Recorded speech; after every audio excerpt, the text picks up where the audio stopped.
Everyone. I think this is a case where the person introducing needs a great deal more introduction than the speaker. I'm Sally Butler from the Art History program here at UQ, and a great fan and collaborator and conspirator with Professor Roland Bleiker, our speaker today. As I'm sure you're all aware, Professor Bleiker, or Roland, teaches in international relations, peace studies and political theory here at UQ, and he is a real world leader in his research in the publications of political aesthetics and most particularly visual politics. His monographs include Aesthetics and World Politics, Divided Korea Toward a Culture of Reconciliation, particularly relevant today, Popular Dissent, Human Agency and Global Politics, and recently he edited a mammoth visual global politics that I think included almost anyone significant in the world working in that field. Oh, sorry, I shouldn't have said that. Including myself, oh dear. I also just want to make this opportunity to say that I really admire Roland's research in the manner that he works across disciplines. I don't think anyone really understands how difficult it is to do that.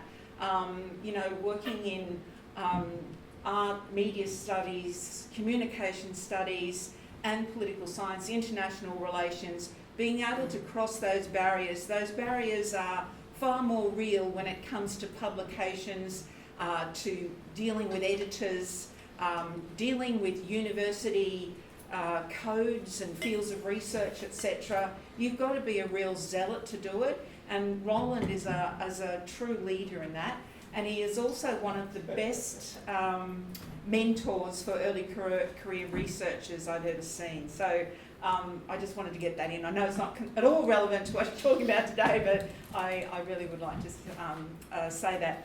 I'm also very keen today to see Roland's photographs, which I've heard about and we're going to be revealed today as part of this fascinating talk on visual autoethnography. So please welcome Roland Bleiker.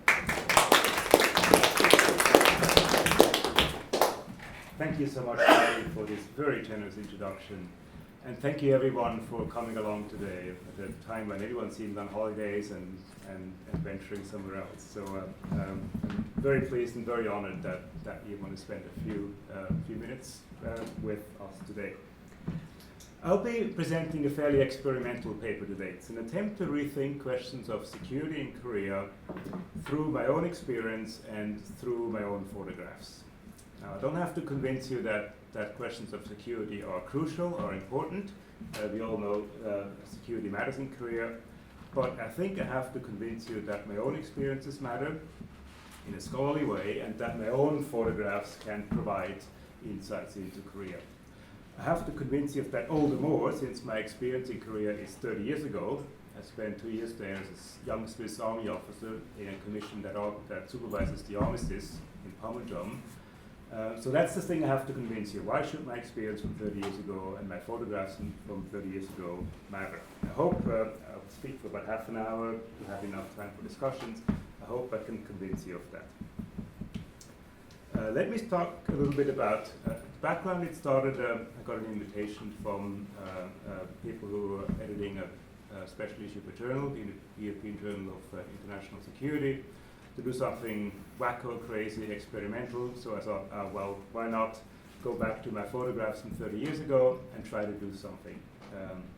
And I'm drawing perhaps for the first time ever on about 4 or 5 different aspects of research that I have for several decades done in isolation. Work at Korea, I've done work in Korea for quite a long time. Ever since I worked in Korea, I've done work on aesthetics and visuality over the last few years. That's perhaps my main area of research. But I haven't done that in combination with Korea. They were always 2 separate lives, my Korean hat and my aesthetics visuality hat. I also draw on work on emotions I have done with Emma Hutchison in collaboration, and I draw on work that I've done with Morgan Brigg on autoethnography. So this is kind of stuff that I've done in isolation and tried to bring that together. So I started off, first thing I had to do, I have about 500 photographs from back then, so the first task was to scan the photographs I had, they were in the cellar in my mother's home in Switzerland somewhere, so it took a long time to scan them. And then I sat down and started to write about it. And before I sort of really got going, I had 25,000 words, and I wasn't even halfway through. So I had this, what Emma called a word barf, this kind of like lots of words. And so the task then was, what do I do with that? So, because it had to get down to a journal article of 8,000 words and about 8 photographs. So I presented the project at a few places, in Groningen in the Netherlands, in Geneva, last week in Bangkok. And I tried to bring these 25,000 words down to about 8,000, and my 600 photographs down to about 8. I'll show a few more today, but to make it coherent. And ultimately, the key criteria I wanted to apply was, what can autoethnography and visual autoethnography, and I'll say a few more words about that afterwards, what can it add? What can we find out through my experiences, my photographs, that we cannot find out through other forms of inquiry? So I tried to be ruthless. I had lots of stuff I just junked out because I can do that in other ways. So that was the key criteria that I wanted to do. And this is kind of the argument I came up with. The essay is at the moment on the review, and as you all know, I might get completely crappy, hostile reports back in whatever, tomorrow or in a week or in a month or not. But no matter what, I will have to revise it when you get reports, so I would really appreciate some feedback on that. So I'm trying to make a conceptual argument. One is about the usefulness of visual autoethnography, and I'll say a few words about what that is. It's basically using one's own experiences, one's own photographs, as a legitimate form of research.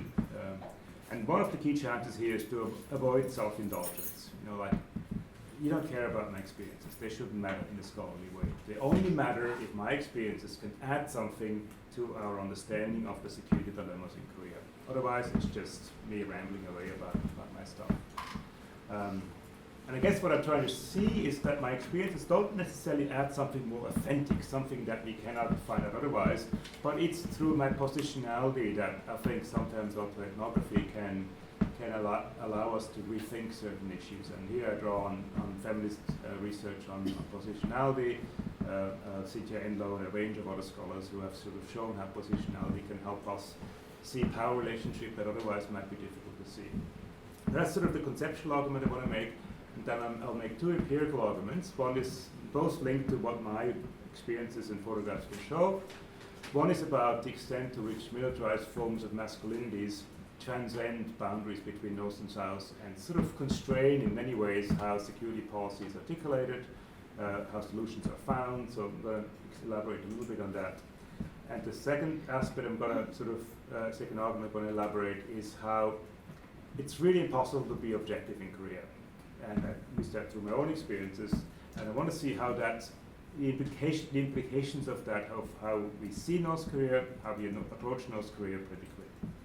So depending on what you're interested in the second hour, second half hour, we can either discuss the conceptual elements, or we can discuss the more empirical elements about Korea.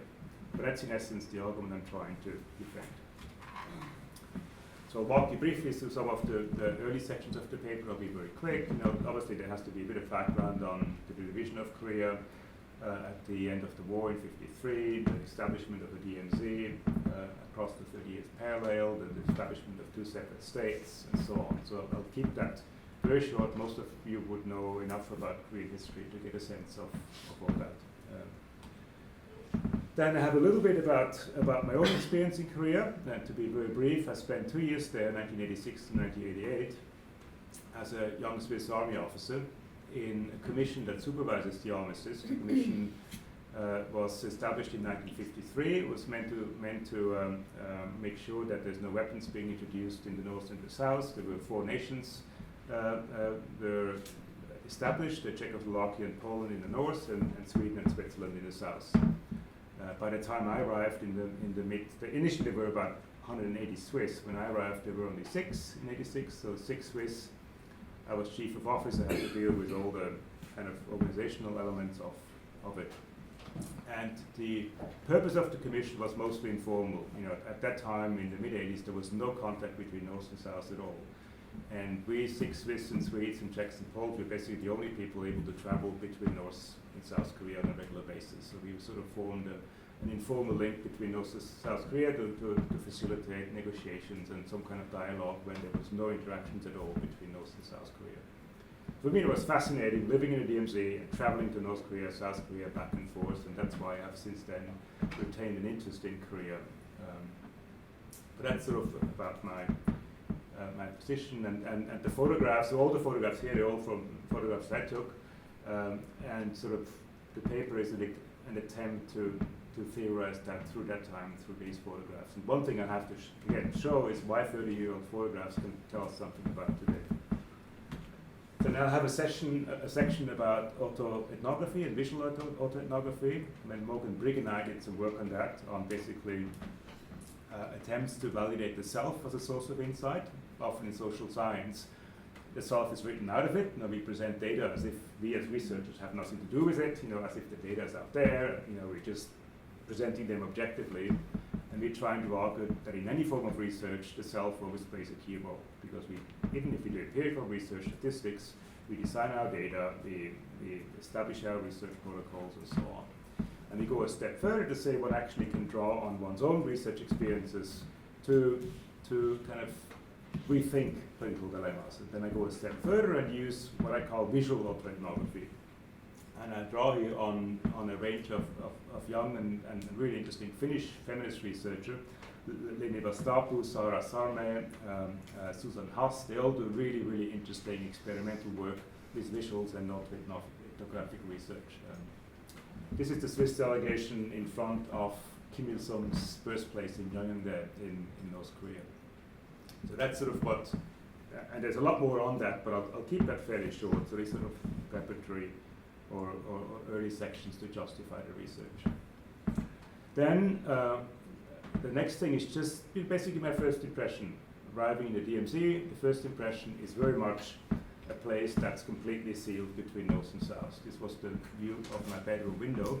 You have virtually no interaction between North and South Korea. In South Korea, there is no knowledge of the North. There's no television programs of the North. There's no information from the North. Images of Kim Il-sung were banned at the time in the South. And North Korea is even more extreme. If you're in North Korea, there's absolutely no information about the South. There's only one television program, only one radio station, and after a week in North Korea, you start to believe that Kim Il-sung has invented the sun and the automobile and everything else, because there's no other information at all about the outside world. So completely sealed along the DMZ. The DMZ itself is a completely an area completely sealed off from civilians. There is no access to civilians except for short, small tourist trips, but it's basically this eerie 4-kilometer wide zone between North and South. So that's the first, that's the demarcation line, the bridge of no return, where at the end of the war prisoners were exchanged. After that, you had to make up your mind, you could go North and South. After that, there's no more interactions, no more North and South of any type. At the same time, it's pretty clear from my experience that borders are not what we usually think of them.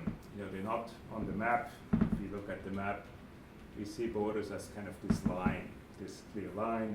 In reality, and a lot of political geographers deal with that, in reality, this borders are a lot more complex. And there's a lot of literature in geography on that, how borders are often multifaceted things, they have different dimensions, they're porous, they're definitely not the lines we see on the map. The DMZ, for instance, and you can see in the middle there is the demarcation line. The DMZ is also one of the most amazing nature reserves. It's an incredibly diverse ecosystem, because for like 50 years, there's no people in there, because it's full of landmines, so you have amazing birds, wildlife, so it's not just this militarized zone, but it's also this incredible nature zone. So there's all these different elements to the DMZ. And one of the ways in which I want to look at the DMZ, or the primarily way, is not so much a delineation of space, but in many ways a delineation of thought, of ways of thinking. So I use Ranciere's work, and Sally is using Ranciere in much more interesting and sophisticated ways than I do, to kind of look at how the world around us is always delineated by, Ranciere called it the distribution of the sensible, of what we can see and what we cannot see, which in Korea is a key element, but also what we can sense and what we cannot sense, what is sort of presented as rational, as irrational, as possible and not possible. And in many ways, the DMZ is about that. It's not just about delineating space between North and South Korea, but delineating thought and ideas and possibilities between North and South Korea. And the last preliminary point before I get into my two arguments that I want to present is, why does that all matter? Why does visualizing the DMZ matter? It matters because it's a very strange sort of tension between, on the one hand, the DMZ is completely off limits for civilians. So it's a 4 kilometer wide zone, there's only military, there's virtually no one can see it, so we don't see the DMZ. At the same time, almost every time the Korean conflict is presented, it's presented through images of the DMZ. This is a talk I gave last week in Bangkok, and they chose this image of the most recent summit. And in the back is my office. That was my office in the DMZ. This was my office space there. These are buildings in the joint security area where the border runs right between the buildings. And we Swiss Swedes had our office in the southern part of the buildings, the Jackson Poles in the northern part.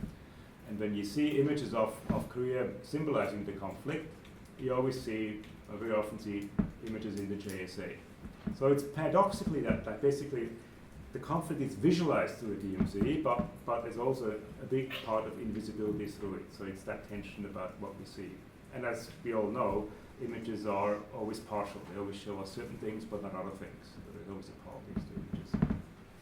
So with that sort of in mind, that sort of background sort of stuff, I want to now sort of elaborate on the two arguments I'm trying to develop. And they're both arguments where I try to see how autoethnography, visual autoethnography, can actually add something. Can add something to understanding security issues and to rethinking security issues. The first thing is that, one of the first impressions when you get to the demilitarized zone is it's not demilitarized. It's a very militarized zone. It's extremely militarized, and it's militarized in a sort of performative manner. So I use literature on performativity, Judith Butler and Shilin Rai and other sort of mostly feminist researchers to look at the performativity of militarization. And the interesting thing here is, like, if you're a military officer, if you're in the DMZ, if you know Korean politics, everything is black and white. It's basically, that was there during the Cold War, where the world was even more black and white. So it's basically North Korea, South Korea, they couldn't be more further apart. It's about as far apart as you can get. But if you look a little bit from a distance, and I presented it in Rethinking, where people don't know Korea, they were born after the Cold War. For them, these soldiers look completely the same. They just look like people in uniform. They're North and South Korean soldiers. For me back then, they looked like completely different worlds. But in fact, there's a lot more similarities than differences. They're men in uniform parading. So there's a lot of differences between militarization in North and South Korea. So that's the first sort of aspect of that. The other aspect is I looked at my photographs. I had about 600. I scanned them. I looked at them today. And the first thing that struck me was there's only men in them. There's only men in all the photographs. Everything I go through, there's lots of men. I'm a feminist, do feminist research, and that's absolutely the first thing that struck me. Now that's not necessarily that surprising. It's a militarized area. Men are mostly military is mostly done through men, so that's not surprising. What is surprising for me, and this is sort of before I say that, it's one example I found of a woman in a photograph. This is a meeting of the Joint Ministry Armistice Commission, again in the JSA building where my office was. Every now and then they meet. It wasn't really a dialogue. It's just the southern part, US and South Koreans, they came and they accused the North Koreans of violating the Armistice Agreement. The North Koreans said, we accuse you of violating the Armistice Agreement. Everyone went home. But it's one of the few meetings I found, few photographs I found with a woman in it. And she completely sticks out. Looks completely out of place. And you wonder what she was thinking in sort of a militarized world. And that's not surprising. Surprising for me is when I arrived there, I noticed everything. I noticed the cultural diversity. Being in Korea was fascinating, and I noticed the political diversity between the communist North, and traveling between North and South was like traveling into a different space. It was like a completely different world being in North and South Korea. I noticed everything, but I didn't notice the gendered element. I grew up in Switzerland, very patriarchal society. I was drafted into the military. I was taught how to shoot a gun, how to throw a hand grenade, how to drive a tank, all this stuff, but I was never taught any gender sensitivity. So I arrived there, and to me it was normal to be among men.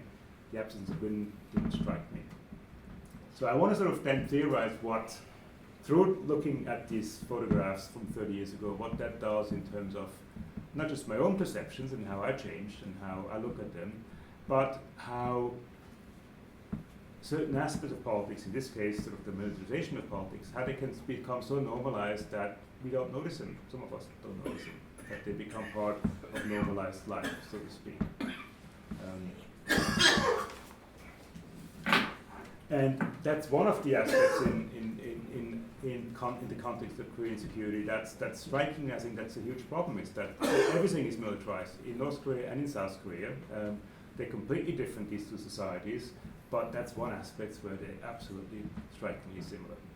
And if you look at all the, or most of the discussions on security policy, that's never discussed. The militarization and the forms of militarized masculinity is not discussed. Everything is discussed in technical details, in terms of weapons, in terms of North Korea's potential, North Korea's latest action, but that fundamental aspect of the militarized aspect of security is not discussed. And it pervades everything, not just the military, but everyday life in North and South Korea. There's lots of good work on it. You know, of course, Cynthia Endo, who was here recently at a Brisbane conference, she's done brilliant work for decades on that. There's some really good work in Korea. Kathy Moon has done fantastic work on that. And we have, you know, here at UQ, probably one of the world's experts with Federica Caso, who's done brilliant work on militarized forms of masculinity. And thanks to her, I've been doing a lot of reading on that and tried to apply it to Korea. So this is a key aspect, not often discussed, rarely discussed in policy circles, but to me, that has to be rethought, because almost every form of analysis on Korean security issues is premised on this form of masculinity and militarization, and every solution is premised on it. And as a result, we look at the conflict in this way, but we should actually open it up and look at it in much broader ways. So I think that's one way through which positionality, in which case my positionality then versus my positionality now, can sort of hopefully find a way of rethinking the conflict. Now the second argument I want to develop, or I have developed, is questions of objectivity. Almost all policy approaches to Korea are premised on the fact that, you know, we need realistic, objective ways of looking at the issues. And I have here a quote from one of the key policy documents, the Perry report on US approaches to North Korea, which says that we should approach North Korea as it is, not as we might wish it to be, based on a realist view, a hard-headed understanding of military realities.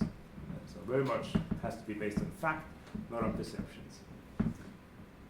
At the same time, if you look at the Korean political situation, everything is so infused with emotions. Everything is so infused with impartiality that it's almost impossible to be neutral.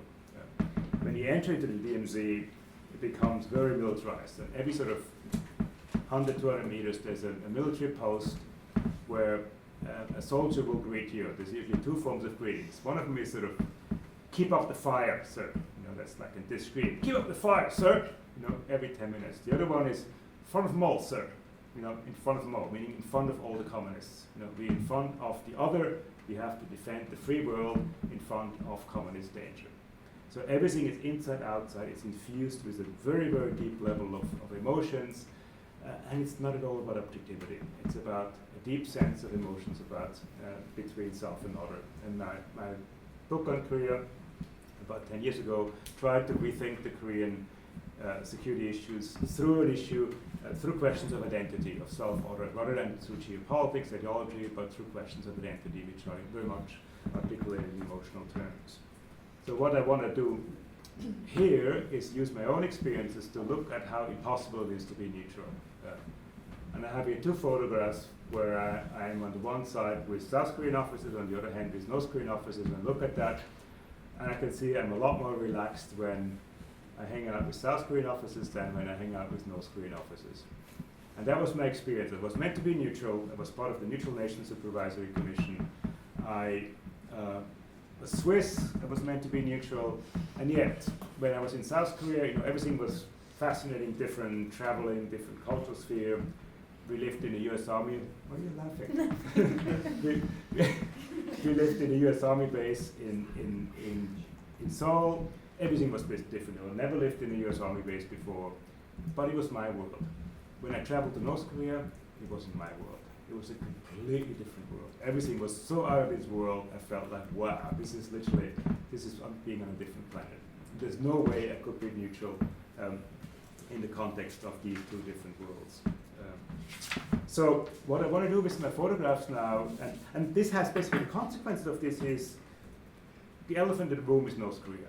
You know, how we look at North Korea, how we approach North Korea, that's the big issue in Korea. So what I want to do in the paper is I want to do a dual reading. I want to first do a reading of how we visualize North Korea in conventional ways and how we approach North Korea in conventional ways through security issues. To show that is part of how we look at North Korea, but it's very impartial. Then I want to do an alternative reading. So I'm going to do it very quickly using, again, my photographs to look at the prevailing narrative of North Korea as an authoritarian state, an anachronistic state, an economically dysfunctional state, irrational rogue state, crazy rogue state that poses major threats to the international community. So you have obviously the omnipresence of Kim Il-sung back then, now Kim Jong-un. Every room has a portrait of Kim Il-sung. Everyone had a image of Kim Il-sung on their clothing, you know, and everything was Kim Il-sung invented everything. Like literally, the whole society, everything revolved about Kim Il-sung. You had the normal socialist, communist architecture, you know, Juche written above as sort of the Korean principle of self-reliance, and that's also in terms of neutrality. Like even just speaking about Korea in Korean. As soon as you open your mouth, you have to decide whether you know South Korean. The term for Korea is a very different term if you speak in South Korea and North Korea. Joseon versus Hamburg. Very poor country, of course, you know, like, and that's all very true. Like the economy is in shatters, you know, people often, and all these photos were taken informally, not on official tours, but when I was in Pyongyang or in Kaesong on sort of informal business. So they're not the official sort of images you get of North Korea. And they're all part of what is true. You know, North Korea is a terrible state. Human rights record are terrible. It's very poor.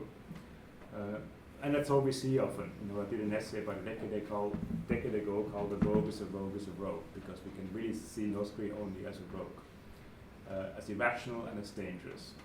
And there are mostly two key pillars. I mean, policy towards Korea in South Korea and the US has gone back and forth between a hardline policy and an engagement policy, and I guess at the moment a completely crazy policy where you don't know what's happening. But in essence, every policy has always gone back to two pillars. One is approaching North Korea through threats, military threats, and there have been numerous over the last few decades, and to impose sanctions against the North Korean regimes. These are basically the two main instruments of policy towards North Korea. The issue is they haven't achieved anything. You know, North Korea has been around for over half a century, and it's still there. And no amount of threats, no amount of sanctions have achieved regime change in North Korea. No amount of threats and sanctions have achieved peace. So the prevailing approach, realist approach, hasn't worked. So we definitely need some kind of a different approach. But this kind of approach and this kind of narrative of North Korea is so entrenched that it's very, very difficult to think outside.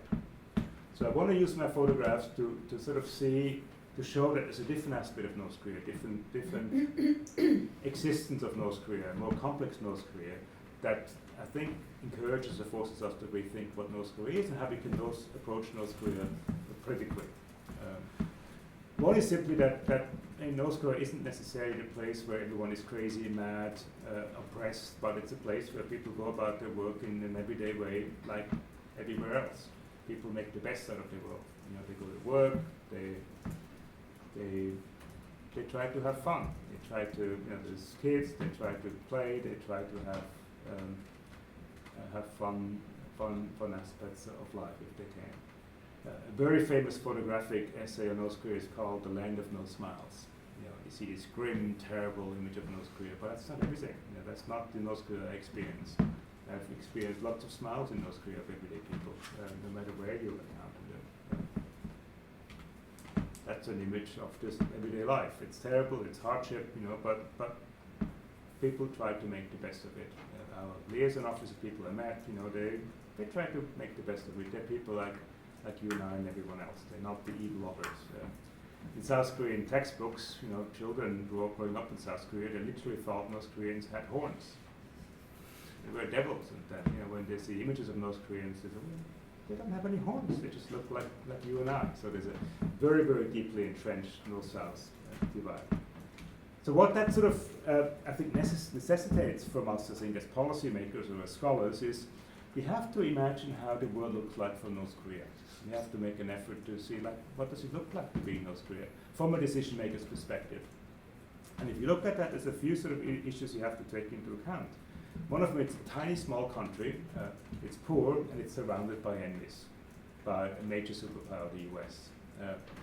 It's also been the objective of about 4 or 5 decades of major nuclear threats by the US. The US, for instance, was the only country ever to actually use nuclear weapons in a combat situation in Nagasaki and Hiroshima, very, very close to Korea. So that's a clear threat to North Korea. The US contemplated using nuclear weapons during the Korean War. The US stationed ground-based nuclear weapons in South Korea during the Korean War, after the war, and faced them north. North Korea never had any nuclear weapons.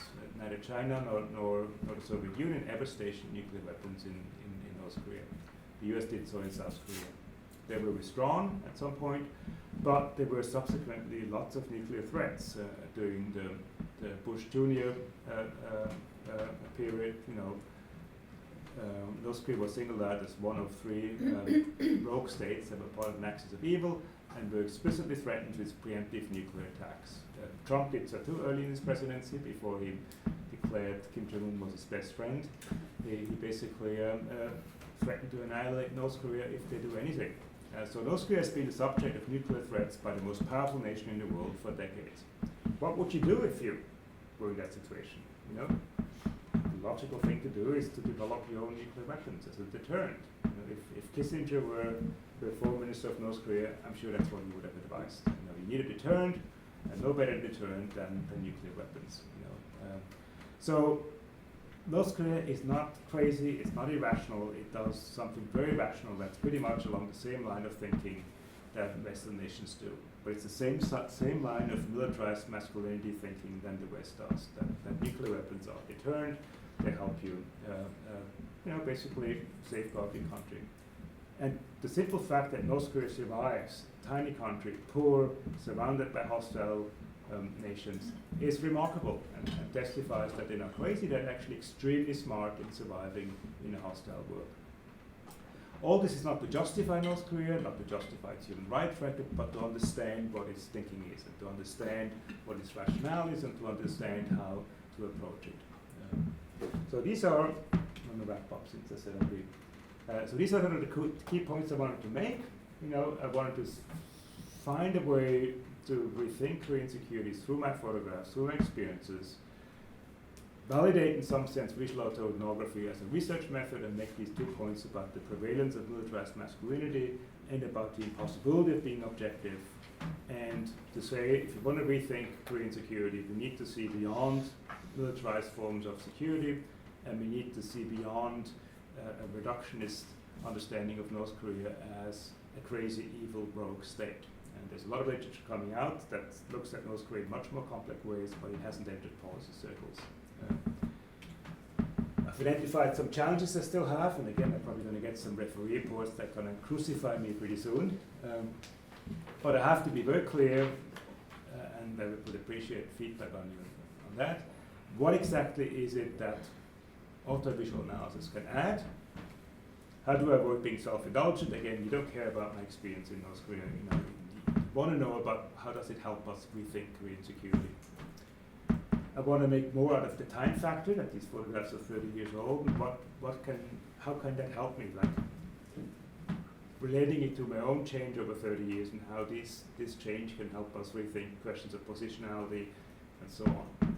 I want to have to be more explicit about the link between micro and macro, between how micro experiences on the ground in DMZ can help us rethink macro experience at the level of security policy, and about the role of photographs. At the moment, they sort of serve as illustrations, but do I use them? I can only use about 8 photographs in an article. Do I use them in a more detailed way as evidence and do a much more detailed deconstruction of a photograph, or do they serve as evidence? As sort of illustrations of the larger point. There are probably other issues that I need to address, but these are some of them that I'm grappling with that I know I will need to address once I get reports back and a revised GSA. So I would appreciate any kind of feedback on these issues, and anything else you can think that you can poke holes into my argument, or think of stuff I haven't seen, or so any help would be very much appreciated. Well, thank you, Roland, for a fascinating and really quite complex talk with, I think, a lot of points for discussion.